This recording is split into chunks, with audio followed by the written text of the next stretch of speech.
மேற்கு வங்கத்தில் குடியரசுத் தலைவர் ஆட்சியை அமல்படுத்த மோடி முயற்சிப்பதாக அம்மாநில முதலமைச்சர் மம்தா பானர்ஜி குற்றம் சாட்டியுள்ளார். கொல்கத்தாவில் செய்தியாளர்களிடம் பேசிய அவர், மேற்கு வங்கத்தில் எஸ்ஐஆர் மூலம் பல்லாயிரக்கணக்கான வாக்காளர்களின் பெயர்களை தேர்தல் ஆணையம் நீக்கியுள்ளதாக குற்றம் சாட்டினார். இதற்கு எதிராக கொல்கத்தா உயர்நீதிமன்றம் மற்றும் உச்சநீதிமன்றத்தில் தாம் வழக்கு தொடர்ந்ததை சுட்டிக்காட்டிய மம்தா பானர்ஜி, நீதிமன்றம் மூலம் மக்களின் உரிமைகள் பாதுகாக்கப்படும் என்று நம்புவதாக கூறினார். மேற்கு வங்கத்தில் உள்ள அனைத்து சமூக மக்களுடன் தாம் இருப்பேன் என்றும் அவர்களை ஒருபோதும் கைவிட மாட்டேன் என்றும் தெரிவித்தார்.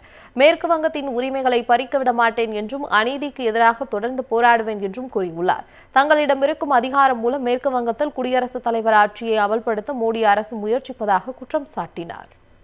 மேற்கு வங்கத்தில் குடியரசுத் தலைவர் ஆட்சியை அமல்படுத்த மோடி முயற்சிப்பதாக அம்மாநில முதலமைச்சர் மம்தா பானர்ஜி குற்றம் சாட்டியுள்ளார். கொல்கத்தாவில் செய்தியாளர்களிடம் பேசிய அவர், மேற்கு வங்கத்தில் எஸ்ஐஆர் மூலம் பல்லாயிரக்கணக்கான வாக்காளர்களின் பெயர்களை தேர்தல் ஆணையம் நீக்கியுள்ளதாக குற்றம் சாட்டினார்.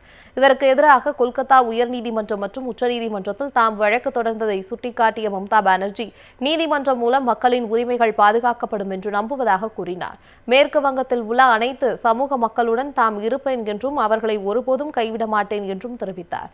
மேற்கு வங்கத்தின் உரிமைகளை பறிக்கவிட மாட்டேன் என்றும் அநீதிக்கு எதிராக தொடர்ந்து போராடுவேன் என்றும் கூறியுள்ளார். தங்களிடம் இருக்கும் அதிகாரம் மூலம் மேற்கு வங்கத்தில் குடியரசுத் தலைவர் ஆட்சியை அமல்படுத்த மோடி அரசு முயற்சிப்பதாக குற்றம் சாட்டினார்.